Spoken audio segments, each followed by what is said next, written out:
Hello, Radhe Radhe दोस्तों, जय माता की दोस्तों। क्योंकि हमारे चैत्र नवरात्र प्रारंभ होने वाले हैं और चैत्र नवरात्र से ही हमारा नववर्ष भी चालू होता है। क्योंकि हिंदू पंचांग के अनुसार चैत्र नवरात्र के प्रारंभ से ही हमारा जो नववर्ष है चैत्र नवरात्र से ही प्रारंभ होता है।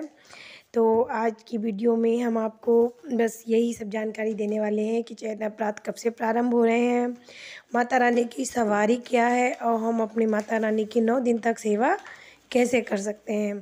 तो चलिए करते हैं आज की वीडियो शुरू, देरी ना करते हुए तो वीडियो शुरू करते हैं। तो हमारा जो चैत्र नवरात्र है 2023 में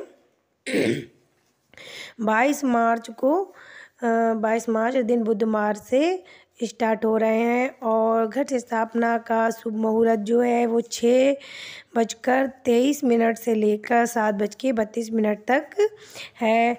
और प्रतिपदा जो तिथि है वो हमारी 21 तारीख से ही प्रारंभ हो जाएगी, रात के 10 बजे से 10:52 से प्रारंभ हो जाएगी। तो आप प्रतिपदा तिथि जो है वो हमारी 21 तारीख को प्रारंभ हो जाएगी। तो अगर आप घट स्थापना जो है वो ब्रह्म मुहूर्त में भी कर सकते हैं और ब्रह्म मुहूर्त में आप जानते हैं देवीय शक्तियाँ जो होती हैं वो एकदम प्रेजेंट होती हैं, तो एक सकारात्मक ऊर्जा उस समय होती है। तो उसमें कोई दिक्कत नहीं है, आप बहुत आराम से ब्रह्म मुहूर्त में भी घट स्थापना कर सकती हैं। और प्रतिपदा तिथि का समापन जो है वो 22 मार्च को रात में 8:20 पर ख़त्म हो जाएगा। तो ये तो रहा हमारा शुभ मुहूर्त घट स्थापना का और हमारे कब से मतलब प्रारंभ हो रहे हैं ये इसकी जानकारी थी। और हमारी माता रानी किस पे सवार होकर आ रही हैं, क्योंकि उनकी सवारी से ही हमारे जो ज्योतिष आचार्य हैं वो पूरे साल का एक निकालते हैं कि आने जो हमारे चैत्र नवरात्र हैं वो हमारे लिए कैसे रहेंगे।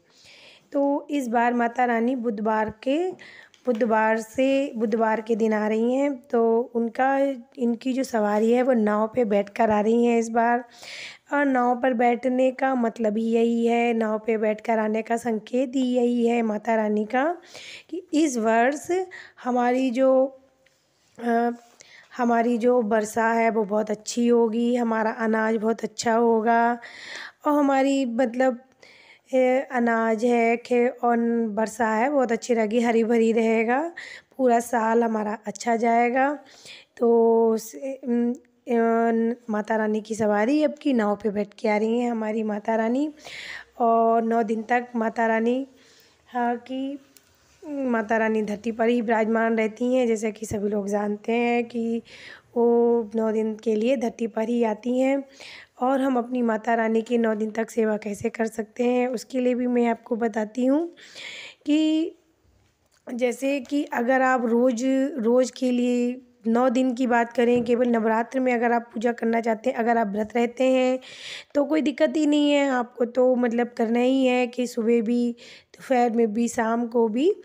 तो और करते ही हैं, पर लेकिन जो लोग व्रत नहीं रहते हैं वो 9 दिन तक माता रानी की सेवा कैसे करें। पर ऐसा नहीं है कि आप नहीं कर सकते हो, आप भी कर सकते हो।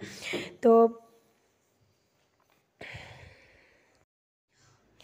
अगर आप हवन वगैरह करना चाहते हैं, मतलब बिल्कुल 9 दिन तक बिल्कुल उनके मतलब करना चाहते हैं सेवा, तो अगर आप अग्यारी लगा सकते हैं तो 9 दिन अग्यारी भी लगा सकते हैं, उसमें कोई दिक्कत नहीं है।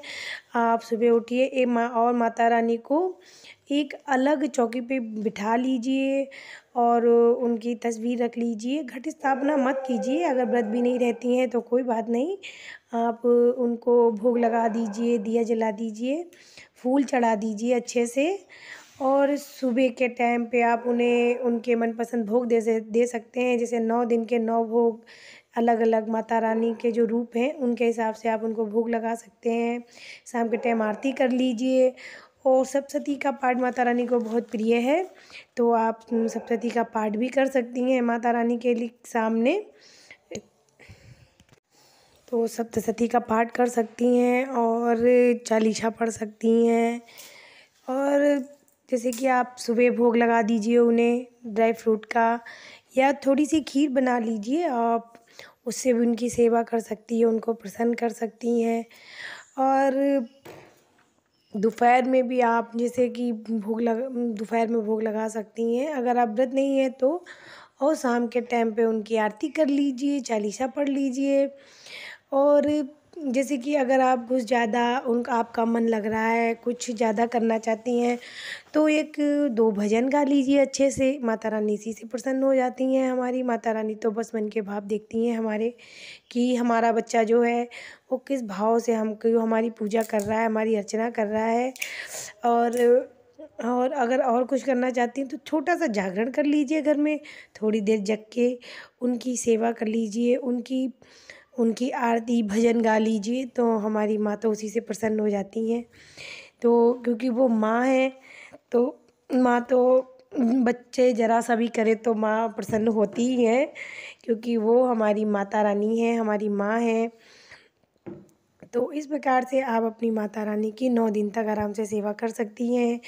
और अगर आप व्रत नहीं भी रहती हैं तो कोई दिक्कत की बात नहीं। अगर आप अलग स्थापना नहीं करना चाहती हैं तब भी कोई बात नहीं। आप अपने मंदिर में ही, जहाँ पे आपने अपनी माता रानी को बिठा रखा है, वहीं पर आप उनको इतनी सेवा अगर रोज़ भी देंगी तब भी कोई बात नहीं है। माता रानी बस आपके मन के भाव देखती हैं। लेकिन हाँ, अगर आप व्रत रहती हैं तो आप माता रानी को अलग चौकी पे ज़रूर स्थापित करिए, क्योंकि ये एक ज़रूरी हो जाता है। क्योंकि घट स्थापना भी करते हैं लोग, लेकिन बहुत से लोग नहीं भी करते। उसके लिए भी मैं आपको एक वीडियो बना दूँगी कि अगर आप घट स्थापना नहीं करते हैं तो आप कैसे पूजा करें, कैसे व्रत रहें। तो ये हमारी जानकारी है। और माता रानी को गुड़हल का फूल जैसे बहुत पसंद है, आप वो चढ़ा सकती हैं। एक गुलाब के फूल हैं, वो चढ़ा सकती हैं। तो इस प्रकार से आप माता रानी की 9 दिन तक सेवा आराम से कर सकती हैं। तो बस आज की वीडियो में इतना ही। और अच्छी वीडियो आगे लाने के लिए आप बेल आइकन को प्रेस कीजिएगा, तो आपको नई वीडियो की जानकारी आपके पास सबसे पहले पहुंचेगी। अगर आपको हमारी वीडियो अच्छी लगी हो, मेरी दी हुई जानकारी अच्छी लगी हो, तो प्लीज़ वीडियो को लाइक ज़रूर कीजिएगा, शेयर ज़रूर कीजिएगा और कमेंट करना ना भूलें। बेल आइकन को प्रेस करना ना भूलें। और आगे जो घट स्थापना की विधि है या माता के जो भोग हैं, उन सब की वीडियो मैं जल्द आपके लिए लाने वाली हूँ। तो प्लीज़ वीडियो को ज़रूर पूरी वॉच कीजिएगा। और तब तक के लिए Radhe Radhe, thank you, bye bye.